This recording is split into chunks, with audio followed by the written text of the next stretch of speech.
like to welcome you to another episode of the Mission Matters Business Podcast, your source for all things business. My name is Adam Torres. You can follow me on Instagram at AskAdamTorres. And if you'd like to apply to be a guest on the show, just head on over to missionmatters.com and click on Be Our Guest to apply. All right, so today I have Emily Duke on the line and Aaron Cummins, and they are the co-founders over at Lux Denver and Lux Front Range. Emily, welcome to the show. Glad to be here. Thanks for having us. All right, so I know Aaron's going to be joining us later, but and he'll talk about a couple of things going on in Denver, and we're going to get into the background on his end. But just to get us kicked off, I did want to start with you. So Emily, just to get us started, tell us a little bit more about your background and really how you got started.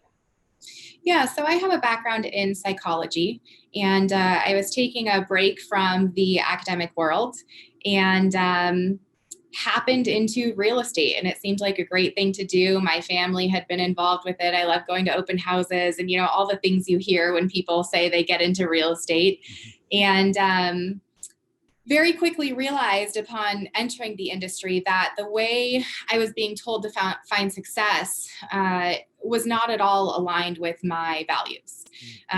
The scripts, the cold calling, the door knocking, the pushy sales tactics, I get that works for some people. For me, it did not at all. And so I was faced with two choices pretty quickly. One was to get out of the industry because it just wasn't right for me. And the other was to change the way that I was doing real estate and find another path that felt more aligned to what was right for me. Ultimately, I chose the latter, and that took me on a journey of personal and professional development, exploring what do I want this to look like? Who do I want to be? What do I want my clients' experience to be working with me? Really reinventing the whole thing in a way that felt good and felt like something I was proud to deliver. On that journey, I was introduced to Aaron. And we sat at a little coffee shop in downtown Denver. We can remember the table to this day. And the world really opened up in terms of what was possible if we were to merge forces and create something that we felt needed to be created in this industry, a voice that wasn't being recognized. So that's what we've been doing for the last 7-8 years now. So there's some people listening to this, and I one of the things about first off, I love real estate, love the real estate industry, and I was in finance for as not in real estate, but as a financial advisor for I don't know over 12 years, and I feel like a lot of great people, just like you and Aaron, often get driven out of these industries like real estate or being financial advisors or financial services because they don't align with some of that training and some of the things that you mentioned that ultimately originally caused you to potentially have to leave the industry. So my question to you is, there's some people that are watching this that are maybe just getting started or thinking about a career in real estate, but maybe they're not going that route because they're thinking, well, I don't want to do this or that, or maybe it doesn't align with their ethics the way it didn't for you. What kind of advice would you give them on maybe still considering it or just as an overall path? Because I think there's a lot to be said because you've done it. Yeah, it's a good question. I think there's a lot of excitement around this industry. I think people see the big price tags and they see the $20, $30, $50, $90,000 commissions that come in at a time. And they think, well, shoot, if I'm making $15 an hour and I could go over here and make $90,000 at a time, why wouldn't I do that? And there's validity to that. I think at the end of the day, what people need to recognize is that finding a degree of success that enables financial freedom takes a lot. It's not easy. It's not quick. There are no hacks to the top. Everyone who makes it in real estate has an incredible intestinal fortitude to make it through. I think one of the most important things to do is to treat this like a job. So show up 9 to 5 every single day. And I think where a lot of people get pulled out of the industry is that they expect that they do A and it equals B in a specific time frame that they've made up as well. So if I go and I call 100 people and I work hard for a month, where's my client? And it just doesn't work that way. Typically, it takes years to get a business up and off the ground.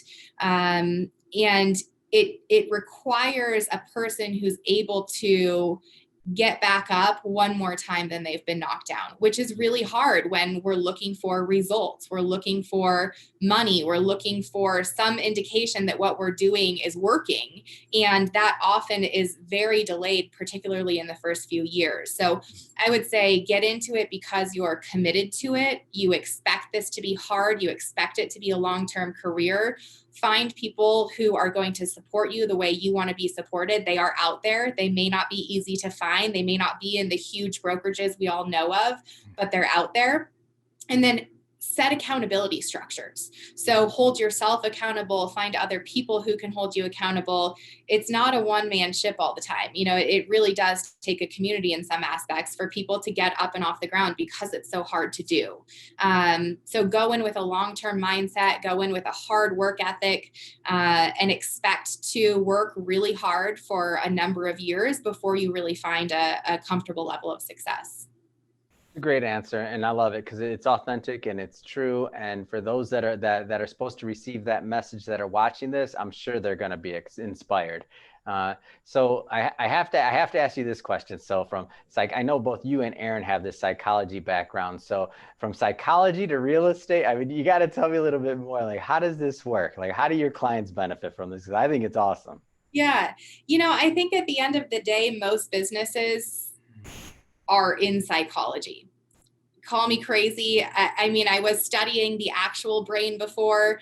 I am studying people now, and it all lives in the same space. So I think what Aaron and I saw was an opportunity to slowly, intentionally, with integrity and financial appeal, build a company built with principles driven by understanding people and understanding the end client and the user experience, and qualities that we feel are really important to success and significantly missing in a lot of antiquated real estate practices.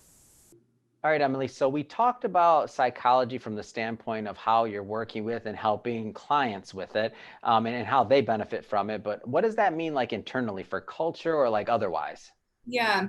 So creating a strong culture is imperative to us because we're doing something different in the industry, because we are growing in a space that really hasn't been touched yet by real estate. Mm. It's important to us to be intentional about who we hire and how we grow our team so we can continue to deliver exceptional service to people. So a lot of our conversation on the back end in terms of growing the company and even working with clients has to do with really understanding who they are. So we have a lot of processes built around better understanding who are our brokers, who are our clients, what matters to them, what difference do they want to make in the world, how do they want to live inspired. And through addressing those questions first, it gives us a really strong baseline to come from in terms of helping them get to the next phase of their life in a meaningful way.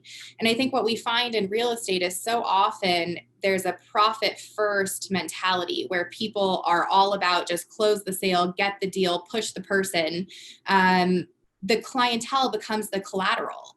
And for us, it's really important that the person's life and their future and their financial success is always at the forefront of what we're doing, whether they're a broker or a client working with us. So I have to ask the question. So what kind of feedback do you get from your team? It sounds like it's an awesome place to be. Like it sounds like it's friendly. It's obviously very educational. It sounds stimulating.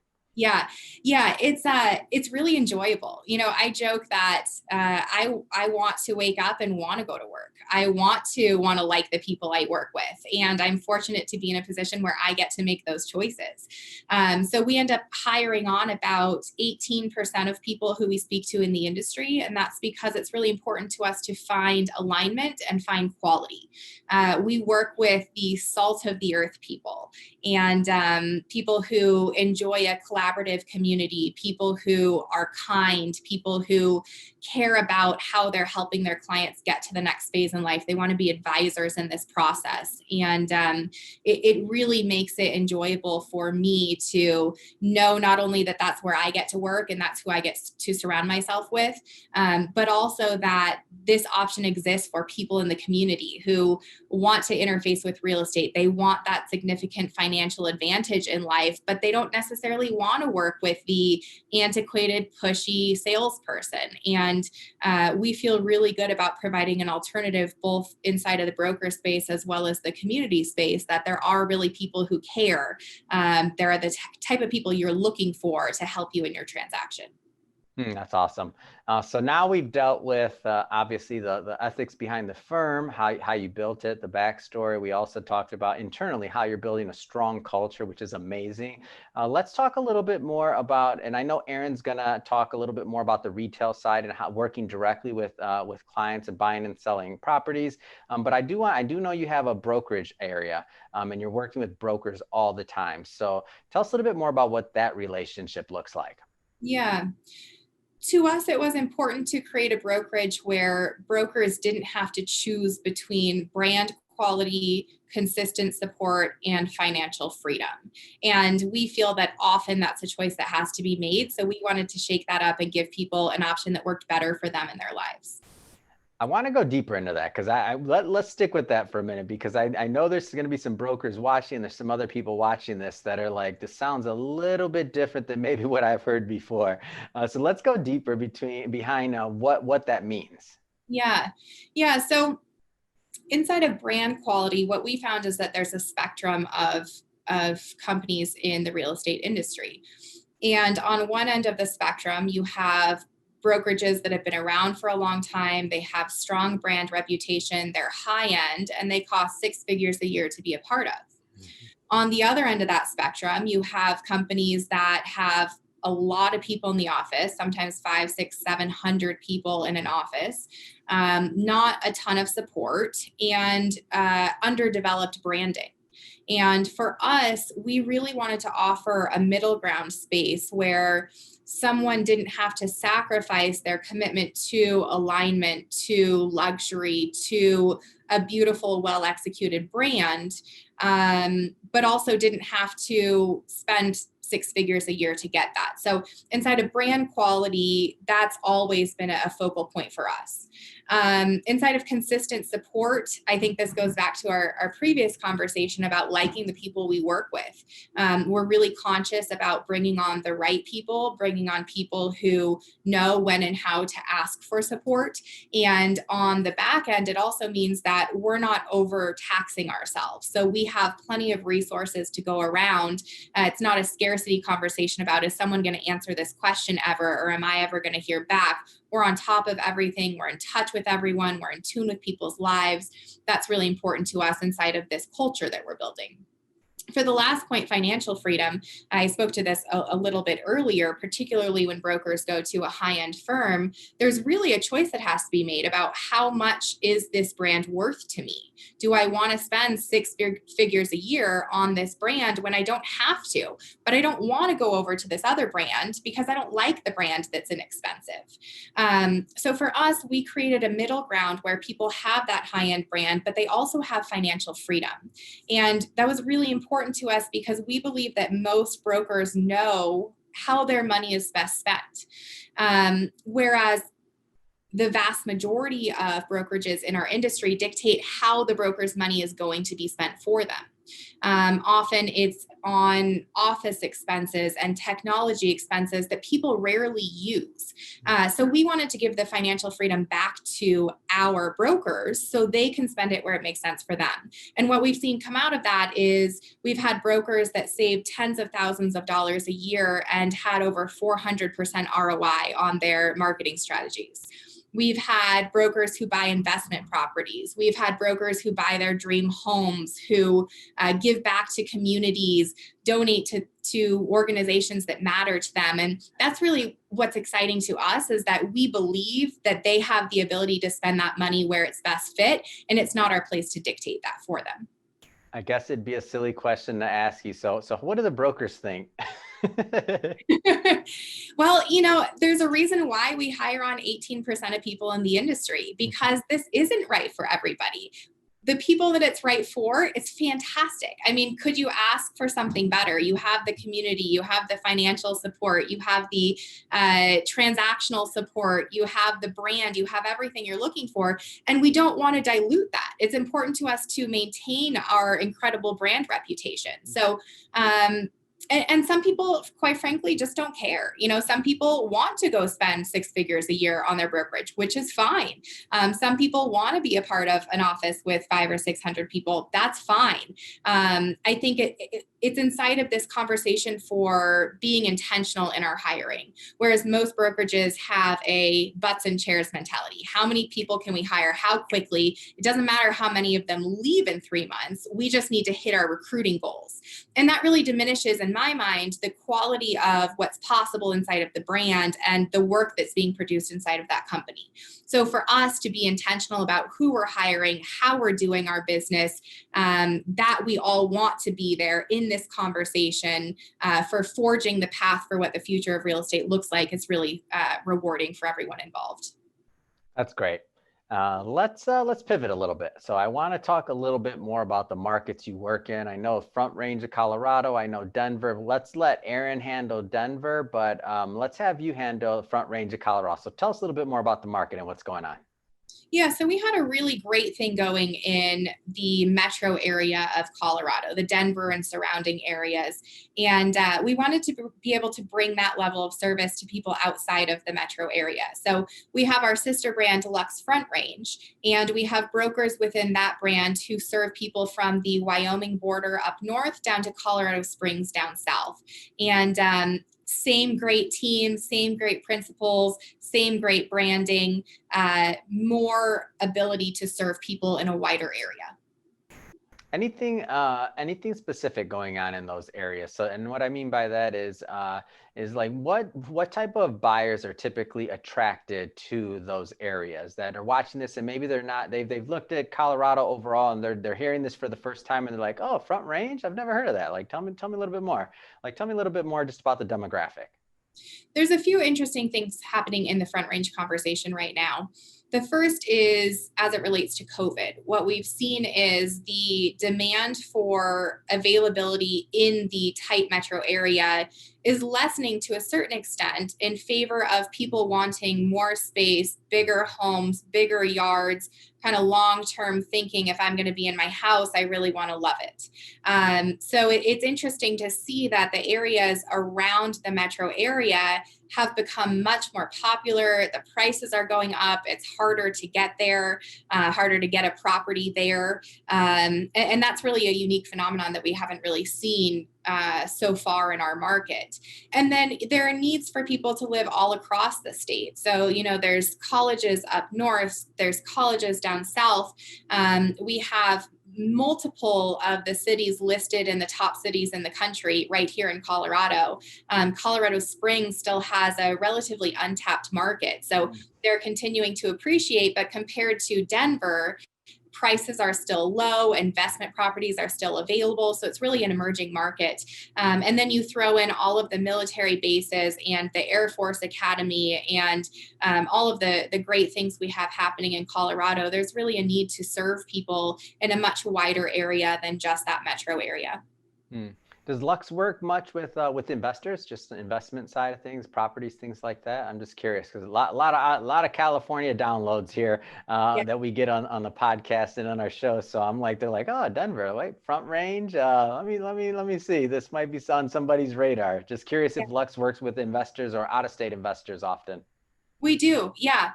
We serve anybody who is drawn to our conversation and wants that advisor by their side.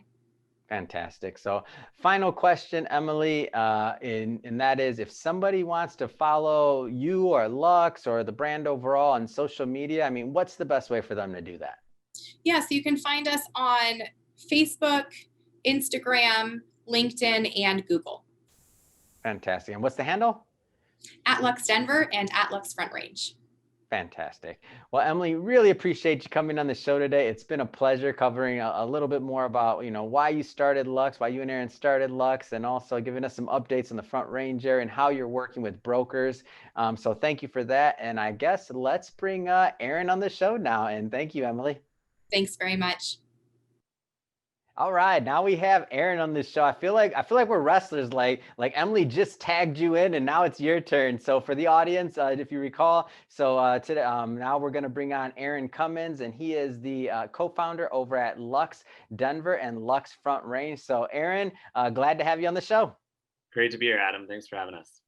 All right, so just tagged Emily out. Your turn now in the ring, and we're going to go into some different things. So we're obviously going to talk about the Denver market. Emily covered Front Range. We're going to talk about some of the things and livability out there. But just to get us kicked off, I've interviewed many, I would argue hundreds of co-founders, and when I ask the question of how'd you get started or why you do what you do, always two different answers. So let's just start there. So I understand both of you have a psychology background and you're coming at it from some unique angles in real estate overall. Tell us a little bit more about kind of the ethics and behind what you're doing. Sure. Yeah, I appreciate that. 2012, was living in Denver, trying to figure out my path. Certainly not a 9 to 5er. Grew up in a family household of entrepreneurs. So at that time, I had started a corporate rental company.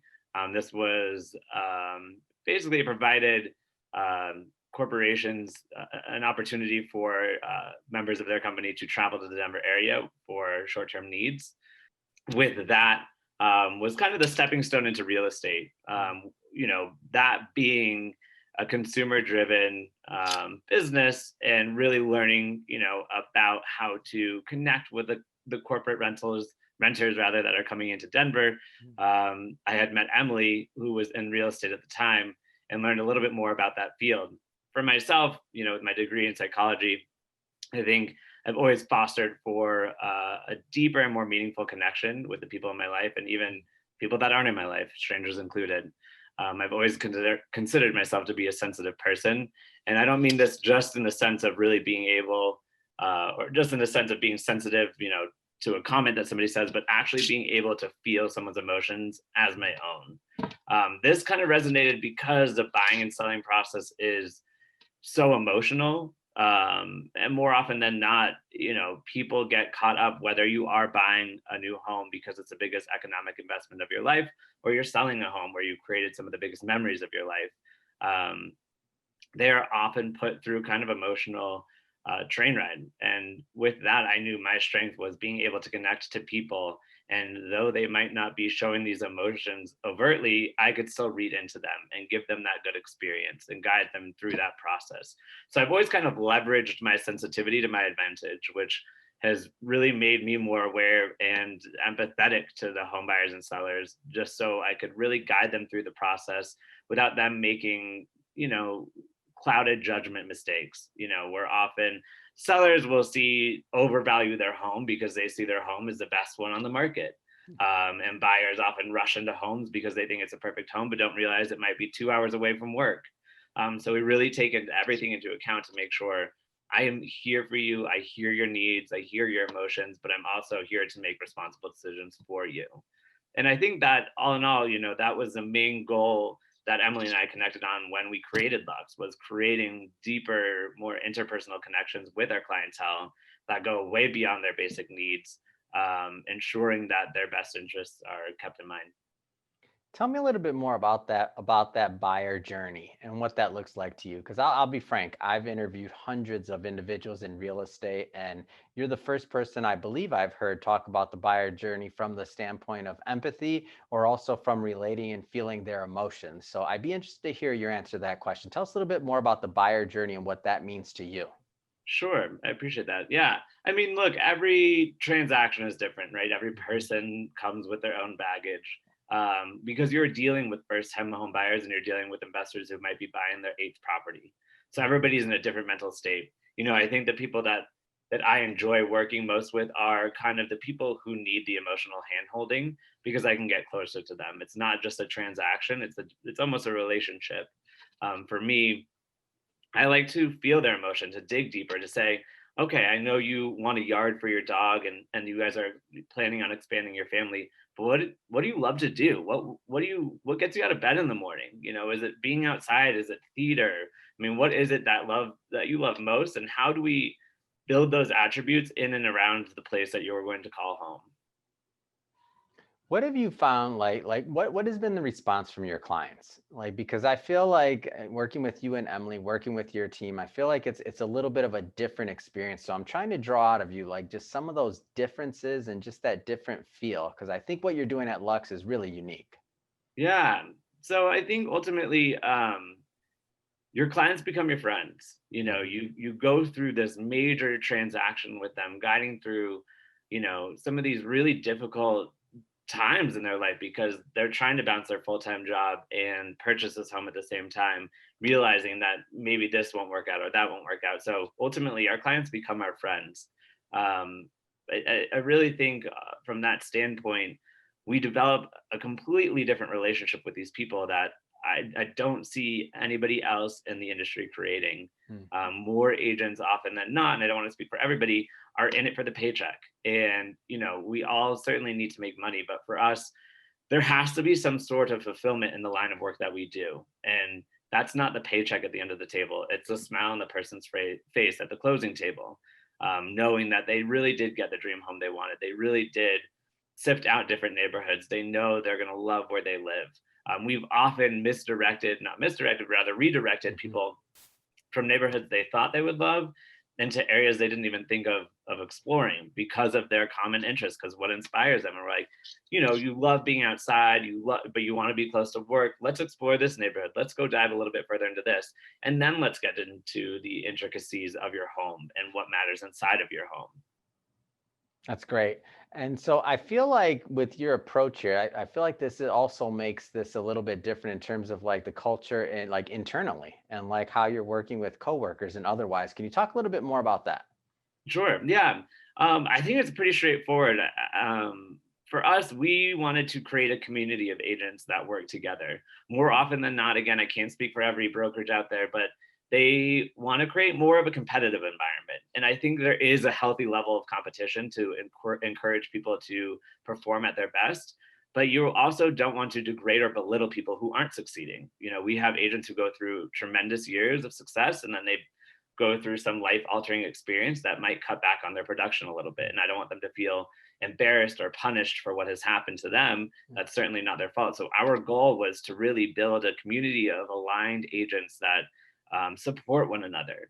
We all have our own um, base of clientele, but really we want to support each other through the transaction. I think more so, Emily and I have always really honed in on we're all in this industry together, regardless if you're with a different industry, a different brokerage. We want to support each other. We all have the same end goal is to close our clients' deals. And so to work against anybody else does nobody a good service. So for us, we're really honed in on, hey, inside the company, we are team, we are family. Outside the company, we are still team. There's really no discrepancy between, somebody over at, say, Keller Williams and Lux Denver. We're all realtors. We all have the same goal, and we should all be providing the same experience. So when I in my interview with Emily, we talked a little bit more about the broker side of things and how you're working with brokers. For you, I thought it'd be interesting to talk a little bit more about the retail side of things and how you're working directly with clients. Tell me a little bit more about how that relationship looks. Sure. Yeah. So the ultimate goal with the business was to really do business with people who believe in what we believe in. Hmm. That also stands internally inside the company too, but when we're talking externally, that was our goal. And the goal with that was to encourage our agents to explore what inspires them in their life and start working with clientele based on those needs.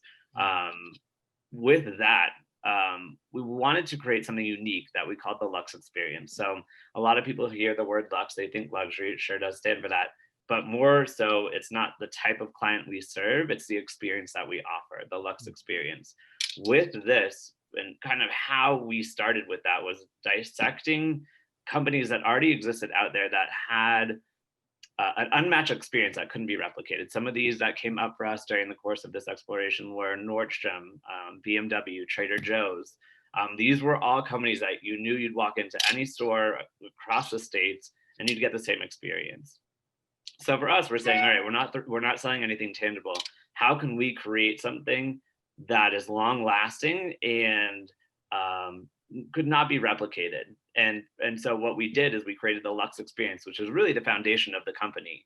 And with that, and inside of that, we defined 3 different things that helped build the Lux Experience, and that was excellence in service, honesty, and communication. Those were the 3 things that we saw in each of these other places that we dissected over a long period of time, that we knew we could build into the company and offer that same experience. I think one thing, when we're talking to our clients or even agents about is, you don't see somebody walk into Nordstrom and walk out with a plastic bag. They always walk out with the same paper bag that says Nordstrom on it. We want that same experience for our Lux clientele. They get the same information through every different transaction. So let's go a little bit further into those 3 key tenets, because I want to build them a little bit. So tell us a little bit more, like excellence in service. Like, what does that mean to you? Like, let's go a little bit deeper into these, because I think they're important. Sure. So obviously with, being a realtor, we have our limitations. We can't legally advise people to do things. We're here to support them during the transaction. But nonetheless, it's being available for your client, the service, right? Like we would anywhere else. When you walk in to Nordstrom, you get greeted at the door right away. Mm-hmm. Someone's always willing to help you. That for us kind of stands for what service is about, being ready and available for our clients. And regardless of what that means, if, I have, for instance, right now, a client who is really exploring some of the smaller defects in their home, and I need to be there to go help them through some of those exploration phases. And I'm happy to drop anything I'm doing during the weekend to go help them do that. And there's obviously a healthy level of service that we want to offer while also maintaining our own life. But for us, it's kind of that red carpet service that we look for. And I want to make it a point that this is not a service that someone gets only if they buy $1 million home. This is a service that everybody gets regardless of the price point. Yeah, that's a big point. That's a big point. So that everybody's getting the same type of feel, the same type of Lux experience. I love it, by the way, the branding. So I'll take it. So and so there were 2 more points. So first one was excellence in service, and then there were 2 more. Let's just go right down the line. Sure. So honesty, I think this goes without saying. We're in a very litigious industry that could open the doors to a lot of legal problems. Mm-hmm. So for us, and we've seen it before, a lot of dishonesty inside of a transaction, trying to get through it rather than support people through it. So it really goes without saying. I think this kind of an example of this, which I love. If you're at a restaurant and you ask the server, "Hey, how's this entree? How's this meal?" And they just flat out say to you, "It's not good." I like that. And that's honesty that we strive for. I'm like, you know what? Thank you, because I was about to order that. So it's nice to have that same level of transparency inside of the industry. That being too, that we don't know everything. Every transaction is different. So for us, it's important that we can say, let me check back into that. Let me make sure I give you the best information possible and not just an answer because I want to make you feel like I know it all. That again goes without saying. It's important for us, again, in such a litigious industry, that we maintain the highest level of honesty and integrity. The last one we talked about was communication. Again, this is a deadline heavy industry. So it's super important for us to offer communication at every point during this transaction. What we do is we follow up at the beginning of every week with every one of our clientele, all the way through till the end of the transaction. We want to make sure they know we are on top of it. They're getting the resources that they need, and they can, in fact, feel like they're being heard. So I wanna talk a little bit more about the market. So specifically about the Denver market. We covered the Front Range with Emily. So tell us a little bit more about the Denver market. There's some people watching this right now, get a lot of downloads, California, New York, all around the country. Tell us a little bit more about what we should know about the Denver market. Yeah, I mean, I think one thing I like to point out, I think is pretty fascinating, is what isn't there to like about Denver? At this point, we have people coming in from the East Coast, from the West Coast. We have investors coming in from all likes across the world, really, to really have a piece of estate in Colorado and Denver specifically as well. But on October 13th of this year, Today published a piece talking about the top places to live in the US, even during a pandemic, they said. And it's funny because Colorado cities took 4 out of the 5 spots there. Wow. So we have Boulder in 1, Denver in 2, Austin in 3, Colorado Springs, and then Fort Collins. So I think it kind of just goes without saying, Colorado is the place to be right now. I've always found it to be a really special place. You know, the one complaint we always get year after year, there's not enough water. It's dry over here. We get that, but we get some of the best weather. In terms of the market, you know, foregoing statistics, it is a competitive market. We have a lot of people moving here. Like I said, from kind of what I classify as tier 1 cities, so like the New York City, San Francisco area, that are really driving up home prices, making it way, way, way more competitive and harder for people who've lived here for a while to even afford a home. It's both good and bad, right? You know, I mean, the value of property is going up. This is becoming more desirable. They're developing in some areas that, you know, we really didn't see as an area going to be as developed as that. Specifically, building out new communities that are a little bit more progressive, taking into account, you know, environmentalism, creating a city that I think is a little bit more reliant on bicycles and walking around rather than just always needing a car, which I think is always great to be at the forefront of a movement like that. Can you talk just about the quality of living in Denver? So like not using a car, walkability, things like that, because I've always wondered about it. I've only been a couple times, but not really extensively. And if top 4 out of 5 spots, that's a lot. So Colorado just is the place to be. Tell us a little bit more about the livability in the area. Sure. Yeah. I mean, look, ultimately, I think living here in Colorado, you need a car because your main adventure zone is the mountains. That's, you know, I'd say a good portion, 85% of the reason people move here is they want to go explore the mountains. And unfortunately, we don't have the transportation up there quite yet to forego needing a car. However, Denver has taken responsibility for ensuring that bikers can safely bike across town with the biker lanes. I think we're exploring more of cities like Amsterdam, creating these not only bike lanes, but some that have the petition block off so that cars can't, you know, come into you, and creating a safer environment for people to get around a little bit easier via bike or, you know, running around, whatever it looks like for them. You know, we're an active city. People want to be outside. You know, I would say 8 months out of the year, you could basically be on your bike, and that's probably even short. I think there's even more of that. I mean, last week over here it was almost 70 degrees, so we really get the best weather. Just all around, I think generally the lifestyle is one of a kind. So at the end of this, I'm going to give you an opportunity to leave contact information or website or whatever, wherever you want people to follow up with Lux. But I do want to make sure that the right types of individuals and or brokers connect. What's typically a good fit in terms of a client for Lux? Sure, it's a great question. You know, I don't think there's one particular client that fits the needs of what we offer. Our goal is to match the needs of that client to the right agent. And so we have an agent of all likes in all areas of the Front Range that we can easily match that client up to. So our goal was to diversify our team of agents and enable a multitude of clients to come through and easily match up with those types of people.